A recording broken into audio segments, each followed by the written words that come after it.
Buenas noches, estimada profesora. En este caso le vamos a presentar nuestra tarea académica, que es basada en un caso de Fernanda y Rodrigo.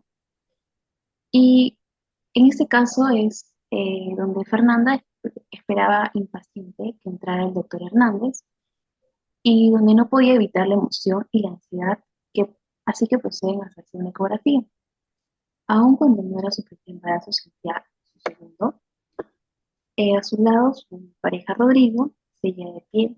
Solo habían pasado unos minutos desde que la enfermera los había hecho pasar, pero para Fernanda la espera siempre es eterna, y más aún cuando se encontraba en la camilla recostada con esas batas tan características que no cierran en la espalda y que dejan la extraña sensación de estar expuesta al mundo. Había sufrido un par de episodios de metorragia a las 6 semanas, razón por la cual habían dejado en reposo y con tratamiento hasta que hoy, que se cumplía la semana número 12 de gestación, se abrió la puerta de la consulta. Y al ver la sonrisa del doctor, Fernanda de inmediato respiró más tranquila. Fernanda no dejaba de sonreír. La maternidad la cautivaba con todas sus matices. Los quiresmas, los vómitos matutinos, su cuerpo moldeándose para formar una nueva vida, incluso el gel helado que cubría ahora su vientre. Pero algo andaba mal. El doctor llevaba demasiado rato meditabundo y en silencio, y al escudriñar su rostro no pudo evitar descubrir cierta desazón. Rodrigo parecía notar algo parecido, en donde le pregunta, doctor, ¿ocurre algo? Un poco sobresaltado, el doctor le responde, la verdad es que la imagen revela una discordancia entre el tamaño del embrión y la edad gestacional. O sea, lo que quiere decir es que el porte de su hijo no es el que debería para esta etapa de embarazo. Sin embargo, no es nada por el que alarmar. De sobremanera, significa que estaremos más pendientes y haremos un par de estudios. ¿Les parece? Claro, lo que usted estime conveniente. Entre las semanas siguientes se demostró una placenta anormal, hiperreactiva, Está bien. con varios quísticos y gonodotristinas elevadísimas. Esto último produjo en Fernanda una tiroiditis secundaria, lo que se trató con propiltiuricilo. La espera hasta la semana 16 parece eterna. Y aunque Fernanda se sentía este, mejor, su esperanza de que hubiese problemas se hacía cada vez más fuerte. Sin embargo, el hallazgo ecográfico de una anomalía en el cráneo era indicador de una posible alteración cromosómica. Ambos aceptaron continuar el estudio, de modo que se realizó una amniocentesis y un FISH que confirmarían una triploidía X para todas las células analizadas. En cuanto al doctor Hernández eh, les explicó detalladamente lo que mostraban los análisis, era un feto incompatible con la vida y que no nacería o podía no mostrar alteraciones físicas considerables. Pero el problema radicaba en que tendría un retardo severo del crecimiento y una vez producido el parto sería incapaz de vivir más de unos minutos. Pero ni siquiera unas horas. Le pidió solo horas y el doctor le responde que no, eso no sería posible. Fernanda incrédula miraba fijamente su abdomen y Rodrigo de pie a su lado tenía una mano apoyada en su cabeza y la otra sobre su hombro. Todo era pena y desconcierto para Fernanda. Esto era irreal, no podía ser como si ella sentía todo, como, como se daba cuenta. Luego de un rato en el que el doctor les dio cierto espacio para asimilar el primer golpe, Rodrigo lo miró y agregó, doctor, ¿qué nos sugiere? La verdad es que existe la posibilidad de que continuemos con el embarazo y se ponga en riesgo Fernanda. Interrumpiéndolo con cierto temblor en la voz, Rodrigo preguntó, ¿cómo, doctor? ¿Riesgo? ¿A qué clase de riesgo se refiere? En estos casos, la madre puede sufrir una preeclampsia y posterior eclampsia, que en términos concretos son crisis hipertensivas que hasta llegan a ser mortales para la madre. Ambos palidecieron y Fernanda no dejaba de mirar su vientre. O sea, doctor, Lo que usted nos sugiere es que terminemos con el embarazo, pero si yo me siento bien, no he tenido ningún problema. No he tenido dolores de cabeza, nada de nada, no podría estar mejor. Fernanda puede que no se haya manifestado aún, pero continuar en ese estado puede llevarte a una crisis hipertensiva, en la que las posibilidades de revertirla son bastante bajas.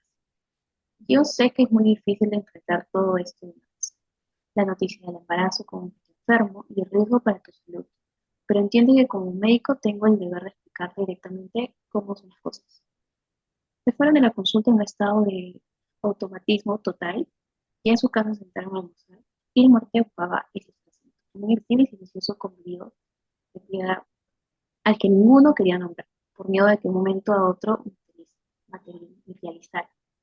Masticaban la comida con lentitud, como si los movimientos rítmicos hicieran más, más tolerable la tarea, y dejaban espacio para que la mente se para otras cosas. Así que decidieron que entráramos a hablarlo con sus padres y amigos. Necesitaban consejos y exterior a aquello, temores que no se permitían sentir, es decir. El aborto les pareció a todos la respuesta más lógica, pero la sensación de tener un corazón de plomo no se aliviaba en ninguno de los padres. Finalmente asumieron el riesgo de esperar bajo vigilancia médica muy cercana, sin plantearse la posibilidad de interrumpir el embarazo.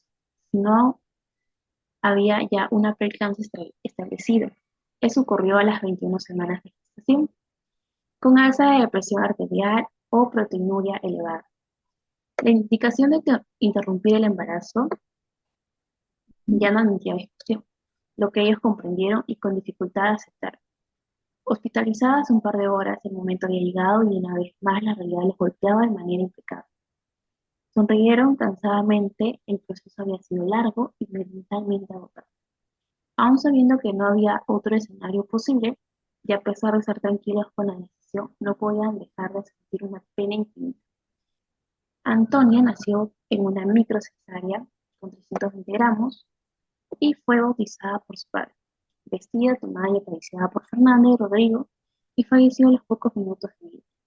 Fue velada y sepultada al otro día por sus padres, hermana y familiares cercanos. Con pena, pero en paz expresaron después de que su hija será siempre parte de sus vidas.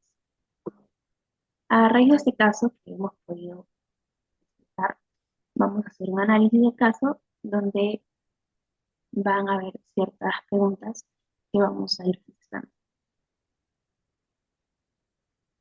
La pregunta número uno sería, ¿es ético realizarle el aborto en este caso?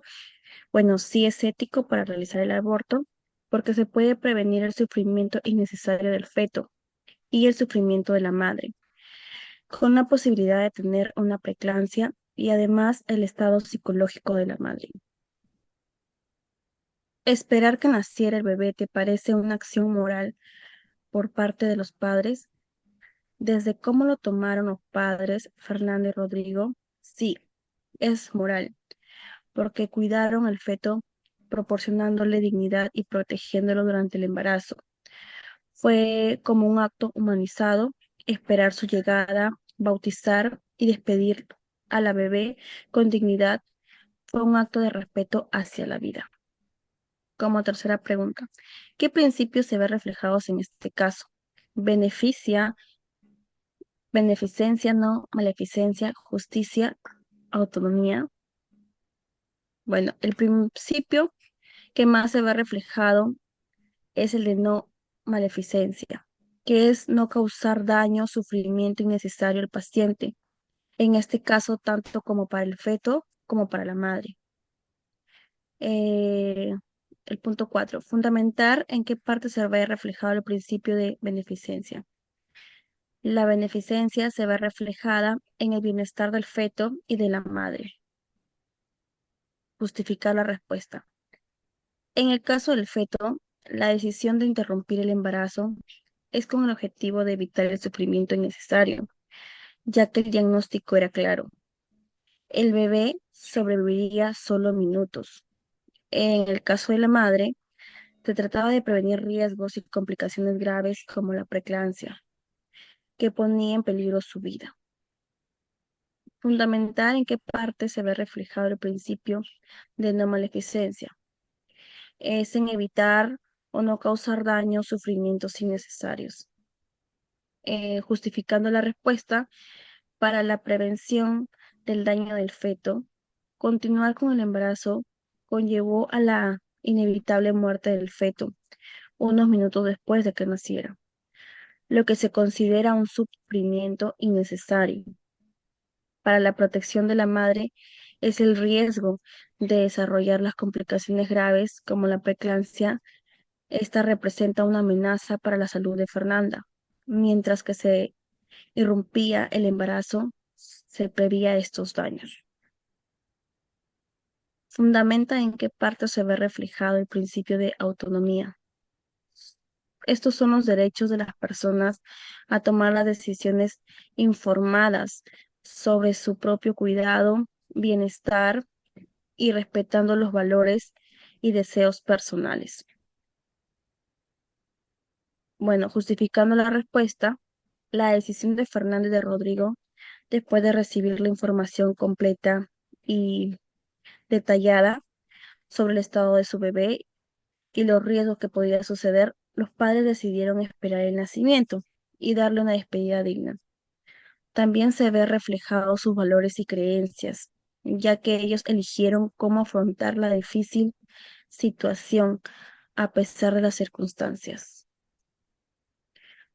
Fundamentar en qué parte se ve reflejado el principio de justicia. Bueno, esto se refleja en la equidad de recursos y oportunidades. Justificando la respuesta, a los padres se les proporcionó el acceso de atención médica especializada y apoyo para que puedan tomar una decisión informada.